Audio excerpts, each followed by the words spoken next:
शायद इस वीडियो के बाद मेरे ऊपर केस भी हो सकता है, क्योंकि मैं अगले 1.5 मिनट में आधे से ज्यादा प्राइवेट हॉस्पिटल्स की धज्जियां उड़ाने वाला हूं। प्राइवेट हॉस्पिटल्स में तुम्हारे साथ होने वाले ये 5 हिडन स्कैम्स तुम्हें कोई नहीं बताएगा, इसलिए वीडियो को एंड तक देखना। यूं तो नॉर्मली हमारे यहाँ डॉक्टर्स को भगवान कहा जाता है, लेकिन जरूरी नहीं डॉक्टर्स की यूनिफॉर्म पहना हुआ वो व्यक्ति भगवान ही हो। लेकिन हम बात करेंगे मेन 5 स्कैम्स के ऊपर, जिससे कुछ हरामखोर डॉक्टर्स पेशेंट्स की जान लेकर अपनी जेबें भरते हैं। Pregnancy scam. डिलीवरी से 1-1.5 महीने पहले एक टेस्ट होता है जिसमें चेक किया जाता है कि बच्चे का हार्ट बीट ठीक है या नहीं, उसका मूवमेंट ठीक हो रहा है या नहीं। ये टेस्ट करवाने के बाद ही आधे से ज्यादा डॉक्टर्स के नाटक शुरू हो जाते हैं। ज्यादा वेट नहीं कर सकते, मामला सीरियस है, बच्चे ने अंदर पॉटी कर दी है, गले में उसके फंदा बन गया है। अगर हम नॉर्मल डिलीवरी का इंतजार करेंगे तो कुछ भी हो सकता है, हमारी जिम्मेदारी नहीं रहेगी। इसलिए हमें अगले ही हफ्ते इमरजेंसी ऑपरेशन डिलीवरी करनी होगी, इसलिए पैसे का इंतजाम कर लो। बस यही हर एक आदमी इमोशनल होकर जो डिलीवरी 1 महीने बाद 8 से 10 हजार रुपए में होनी थी, वो 1 महीने पहले ही रिस्क लेकर 1.5 से 2 लाख रुपए में करा लेता है। Health insurance policy scam. जब भी किसी व्यक्ति को तुम्हें छोटी मोटी चीज के लिए हॉस्पिटल में एडमिट कराना हो तो सबसे पहला सवाल तुमसे ये पूछा जाएगा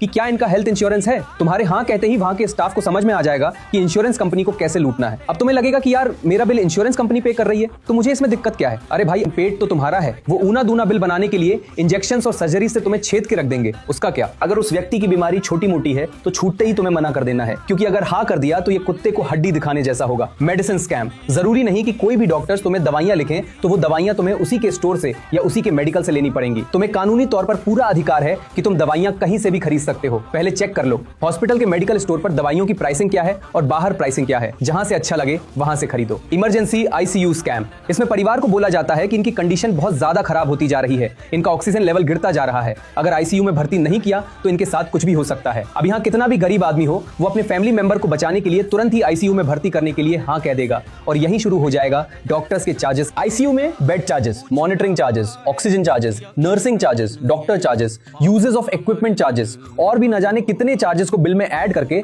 उस बेचारे की खून पसीने की कमाई को चूस जाएंगे। ओवर प्राइसिंग स्कैम, जो ज्यादातर लोगों के साथ में होता है जब तुम हॉस्पिटल से डिस्चार्ज ले रहे होते हो। इसमें डिस्चार्ज के बाद जब फाइनल बिल पे करना होता है, जब बेचारे ज्यादातर लोगों को जानकारी ना होने की वजह से जितना उनसे बोला जाता है वो बेचारे उतना ही पे करके चले जाते हैं, जबकि बिल में पैसा बढ़ा चढ़ाकर ऐड किया जाता है। एमआरपी से महंगी दवाइयां, डिस्पोजेबल आइटम्स का ओवरचार्ज, मास्क हो गया, ग्लव्स हो गया और कॉटन हो गया, इनको बिल में 15 से 20 गुना प्राइस में ऐड कर दिया जाता है। और तो और बिल में ऐसे ऐसे चार्जेस भी ऐड कर दिए जाएंगे जो कि आम आदमी को तो समझ में नहीं आएंगे। तो ज्यादातर लोग बस यही करते हैं कि चलो ठीक है यार दे देते हैं। लेकिन रुको, डॉक्टर से आइटमाइज बिल मांगो, उसमें एक एक चीज बारीकी से लिखी रहती है। जहां भी लगे किसी भी चीज की ओवर प्राइसिंग हो रही है, तुरंत ही कंज्यूमर हेल्पलाइन पर कॉल कर दो और इनकी धज्जियां उड़वा दो। अगर आपको भी हेल्थ इंश्योरेंस या हॉस्पिटल से रिलेटेड अनबायस्ड इन्फॉर्मेशन चाहिए तो कमेंट कर दो यस, हमारी टीम आपको कॉन्टैक्ट कर लेगी। और इस वीडियो को कम से कम अपने 50 जानने वालों को भेजना, कहीं उनके परिवार या उनके रिलेटिव्स के साथ ये स्कैम ना हो जाए।